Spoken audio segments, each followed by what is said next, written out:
Oke guys, jadi hari ini aku mau ngejelasin tentang OOP. Eh, Sorry kalau misalnya aku ngomongnya bakalan nge-rap gitu. Jadi konsep dasarnya dari OOP ini, OOP itu kan singkatan dari Object Oriented Programming, yang dimana artinya itu adalah sebuah metode pemrograman yang menggunakan objek. Terus interaksinya itu nanti buat ngerancang si aplikasi, buat membuat aplikasinya gitu guys. Nah ibaratnya nih ya, kalau di dunia nyata misalnya kita tuh sering banget namanya mengelompokkan sesuatu berdasarkan jenis atau berdasarkan ciri-ciri. Misalnya kalau manusia itu punya umur, punya nama, punya jenis kelamin, ya enggak sih? Terus punya aktivitas. Nah, itu namanya konsep dari si OOP. Nah, di sini di video ini aku bakal ngebahas paling dasarnya aja, yaitu kelas sama objek aja, yang nanti kita langsung praktekin di Dart. Oke? Misalnya, tadi yang aku bilang tuh konsep dasarnya itu ada kelas sama objek.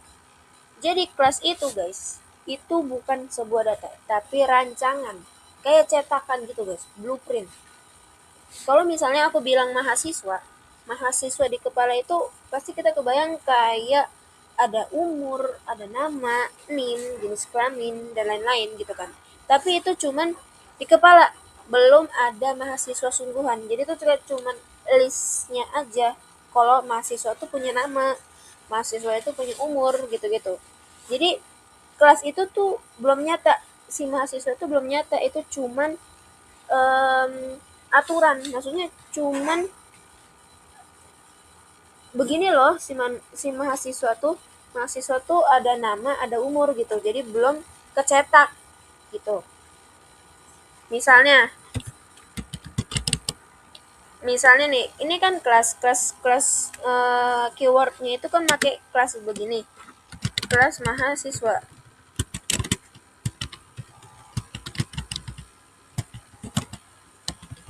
Nah, ini aku punya satu cetakan buat mencetak si mahasiswa. Yang tadi aku bilang kalau mahasiswa itu punya nama.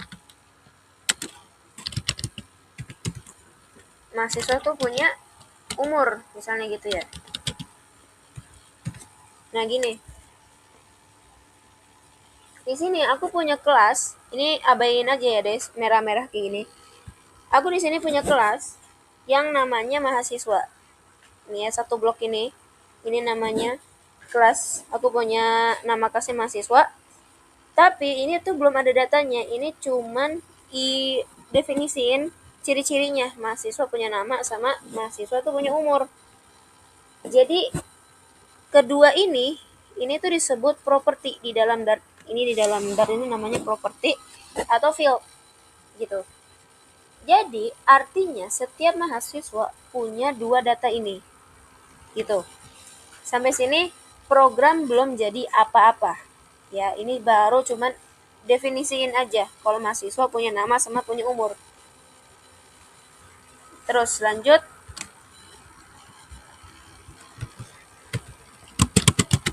mahasiswa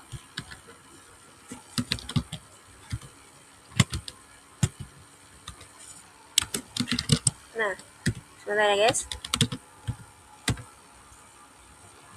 Oke, di sini aku punya constructor. Ini namanya constructor guys. Dalam OP juga ada namanya constructor. Tapi constructor aku nggak bakal jelasin lebih dalam. Tapi di sini mungkin dikit. Jadi di sini constructor ini difungsikan atau berfungsi ya kan, berfungsi untuk pintu masuknya data.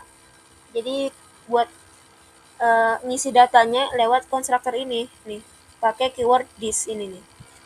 Jadi kalau misalnya analoginya kayak kelas ini cetakan, constructor ini proses nuangin adonan gitu. Di situ setelah nulis constructor aku buat metode. Misalnya metodenya metode belajar gini ya. Terus aku print misalnya nama sedang belajar gitu. ini ya. Oke. Nah, di sini jadi si mahasiswa selain punya ciri-ciri, dia punya nama, dia punya umur, si mahasiswa ini juga punya aktivitas. Nah, aktivitas ini yang namanya metode gitu guys. Itu metode ini disebutnya aktivitas dari si kelasnya atau actionnya gitu.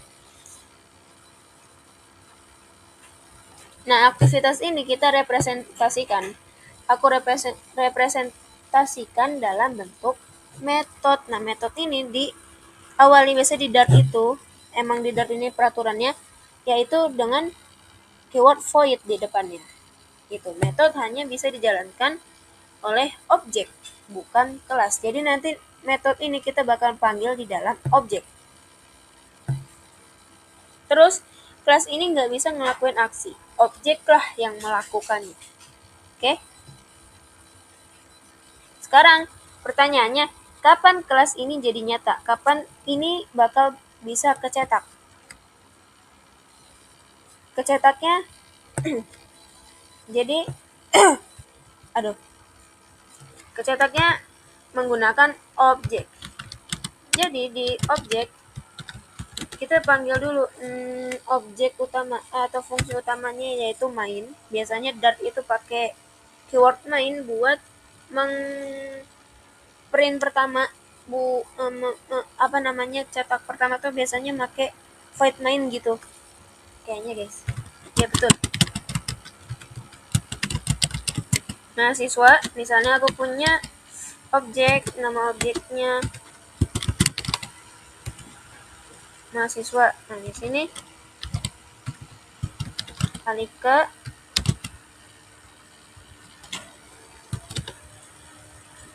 nah, tunggu. Tungguin guys, ini sisa berapa menit?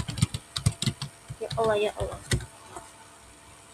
Oke, jadi di sini guys, di baris ini kan aku punya objek namanya MHS1 atau mahasiswa 1 gitu. Artinya sekarang mahasiswa bukan cuman konsep aja, bukan cuman rancangan aja. Tapi sekarang udah jadi data nyata. Nah, nanti saat data ini dijalankan, baris ini dijalanin, maka Dart ini bakal cari namanya kelas mahasiswa. Ada nggak kita kelas si mahasiswa ini? Gitu. Setelah itu habis dipanggil, kita Dart ini bakal manggil konstruktor atau yang tadi aku bilang konstruktor ini ibarat kayak nuang adonan, ngasih datanya. Gitu. Kita inisialisasi di sini. Implementasi. Habis itu kalau misalnya aku ngeran Dartnya. Gimana tadi? Seleksi Dart. Ini.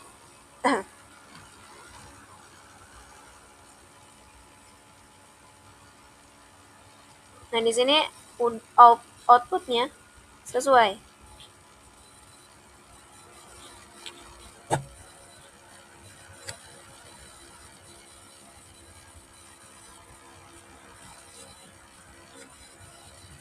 Oke, jadi ini outputnya ini sesuai sama print yang ada di metode atau aktivitas si mahasiswa nih.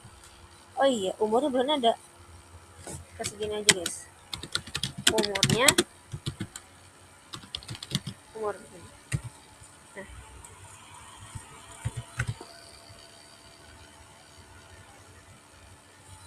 Nah.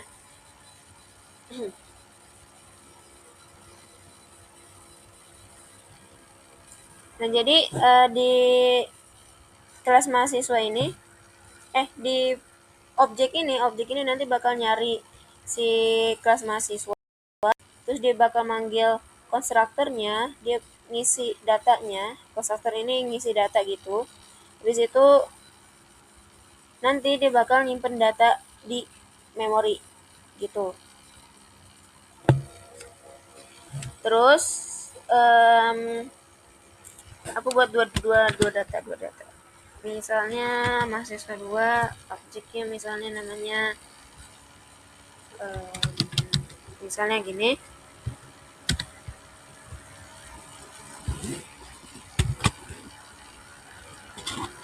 Ini. Oke. Terus buat lagi misalnya 3 gitu.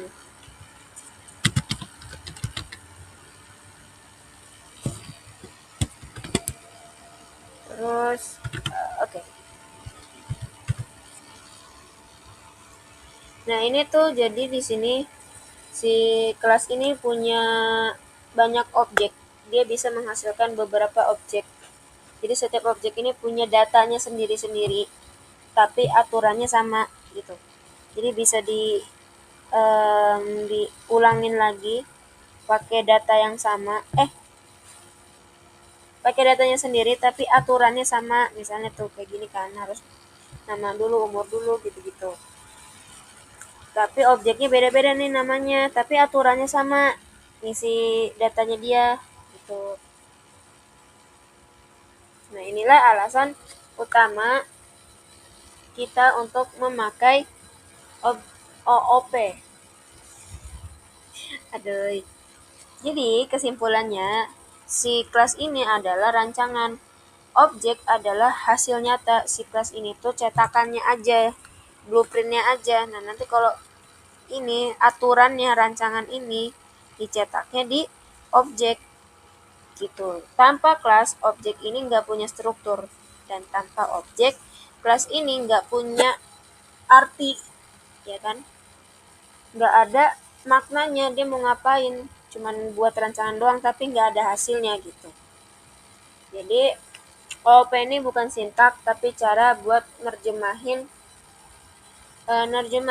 dunia nyata ke dalam kode gitu guys. Oke, sekian. Wassalamualaikum warahmatullahi wabarakatuh.